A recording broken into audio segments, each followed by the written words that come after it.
Um, did you go to school as when you were growing up? Well, I just went to the 8th grade in Butte, Montana. And we there was 9 of us, and my dad kind of more or less kicked us out at 15. It was the age to leave. And so, the schooling ended. Almost none of us hardly. I don't think any of us went over past the 8th grade. And that was pretty common. Yeah. That period of time. But I'll tell you this: the 8th grade. In those days, you were taught well, and you was taught enough to get by mostly on math and arithmetic and that. It was amazing how well and spelling. I think in those days in Butte, the schools taught. Well, it was that. I don't know what system it's called, but it was really good. I mean, you never had a problem spelling after that. In the 8th grade. That was all we needed. Well, how large a class were you in? I think there were 20, 25. That was pretty large back then, wasn't it? Yes, it was. Well, in Butte, I don't know. There was times when we was in smaller schools. I went to school in Whitehall, Montana. Just they had some small schoolhouses there.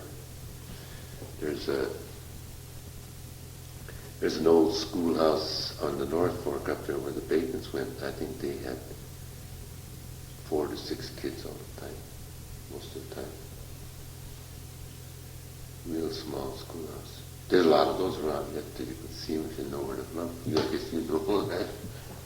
Well, do you remember much about those small schoolhouses? No, I think they all had good teachers, hard-working teachers. That's about all I remember. Nothing special about them. Oh, you mentioned earlier in the interview that after you left the mines that you went into the Navy. Were you drafted or did you enlist? I was drafted. I wasn't anxious. I am not proud to say that. I wasn't anxious to get in the service like some guys. But as soon as I quit the mines, then you automatically put on the list. Well, after your time in service, did you come back to Montana? No. I started working at a service station down there, and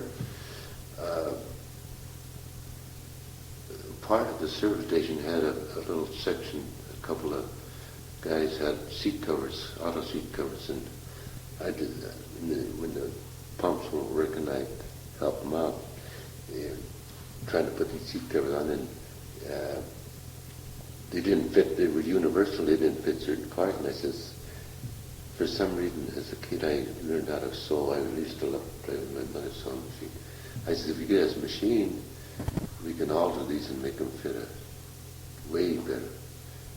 And they liked that. Pretty soon they bought a bunch of machines, and we had one of the biggest. We ended up with one of the biggest seat cover factories in San Francisco at that time.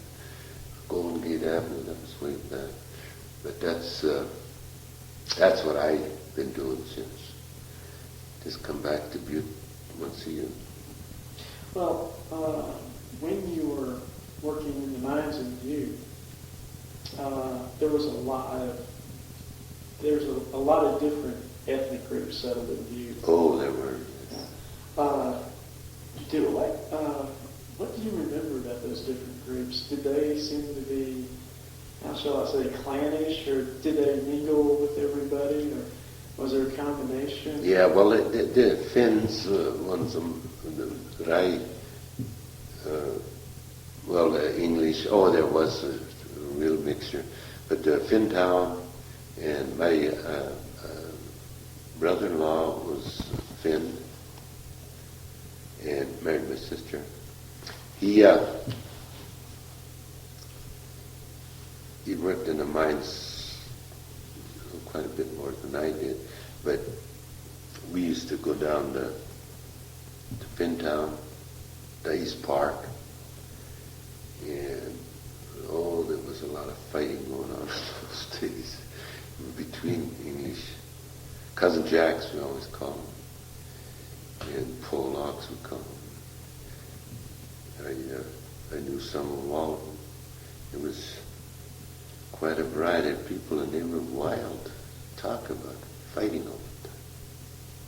To get off shift, get a few drinks, get in a fight. You see miners come to work with black eyes and gashes. It was a crazy bunch. And it was a wild town.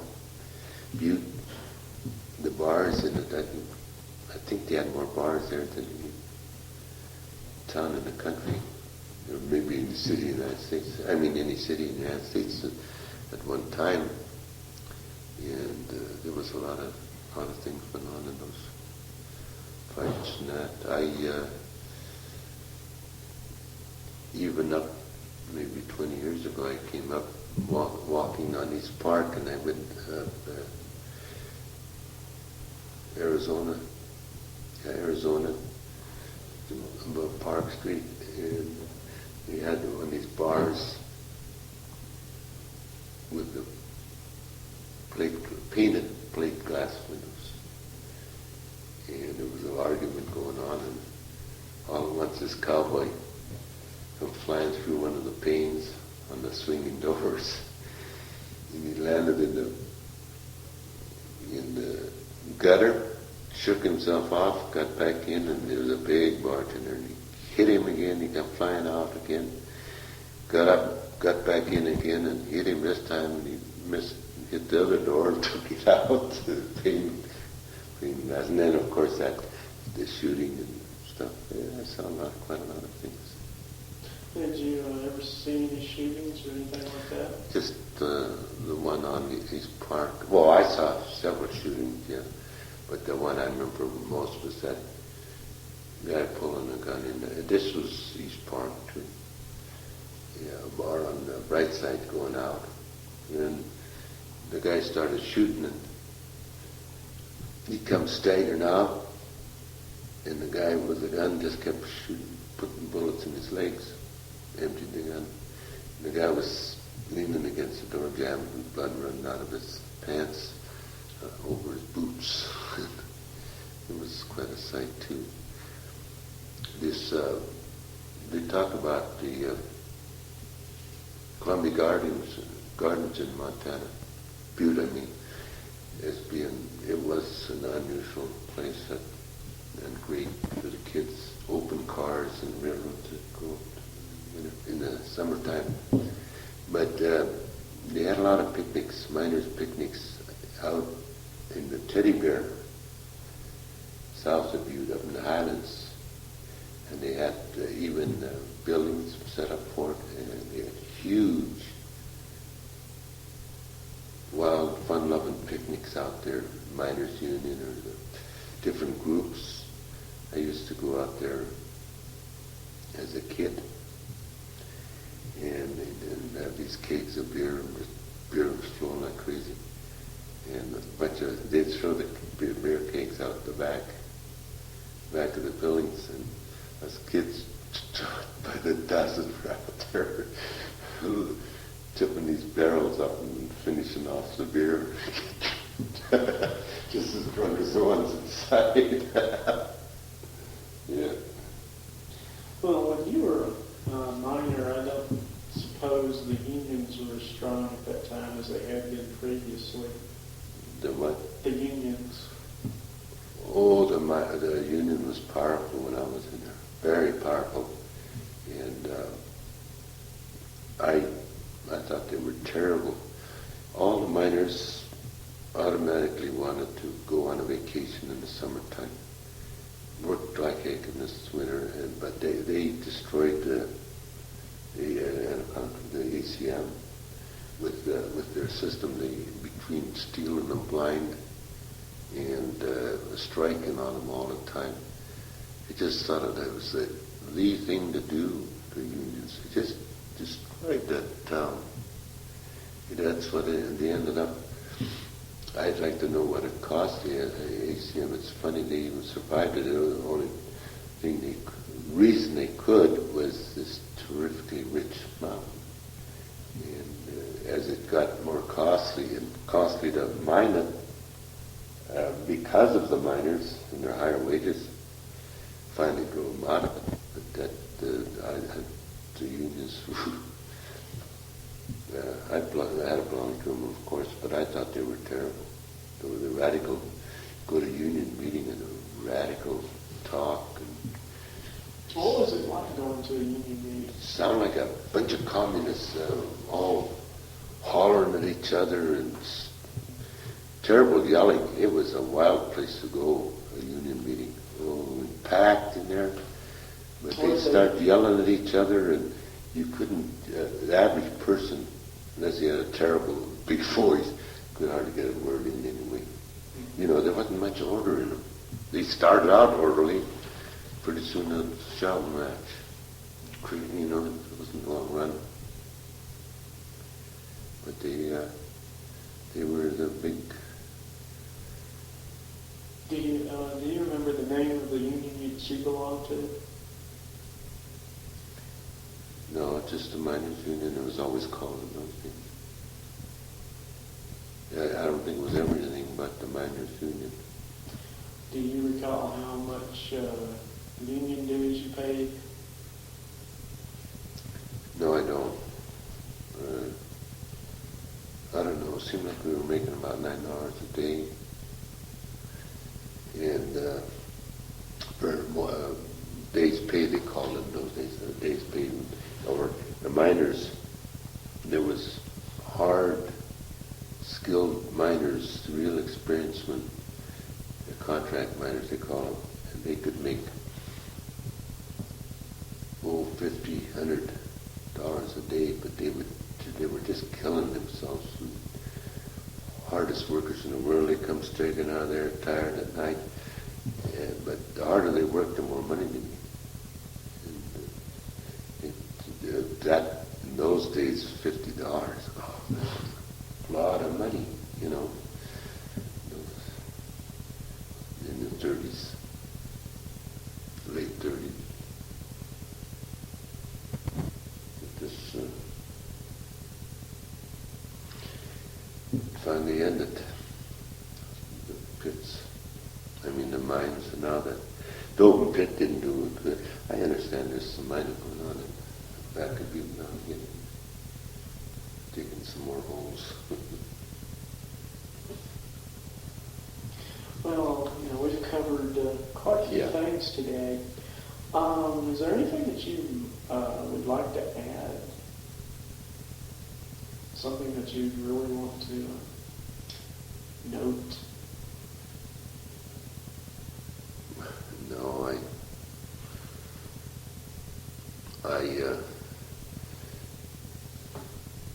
think everything's pretty well the same as it was, except for I hear people talking about, which I don't like. I just heard of Japanese buying these big old ranches, beautiful ranches, and I think it's a terrible thing. Don't you? People are selling their American property and heritage, just selling things for the bigger dollar. It's the same now that I've done quite a bit of golfing in the Bay Area. This Pebble Beach is the most beautiful golf course in the property in the United States, and exclusive. It costs a fortune to golf there, and real restrictive. Here the Japanese buy it all. I think that is terrible. They're buying in so many things. It's kind of scary. And I wish there was some way they could slow it up, because they're going to own this. Everything you buy is Japanese. Watching Indianapolis 500 recently. Firestone or Goodyear tires, I guess it was Goodyear. You think of Goodyear as an old name. All Japanese built now. You know that? Anyway, what really hit is the old big old country to me was my old favorite country. We're coming to relax and fish, and to think they're buying ranches was a little bit of a shock. That's all remarks I know. There's a lot of things I'd love to talk about because I am a talker, but you have to read. My mind is a little bit forgetful now, and I'd have to have notes to ever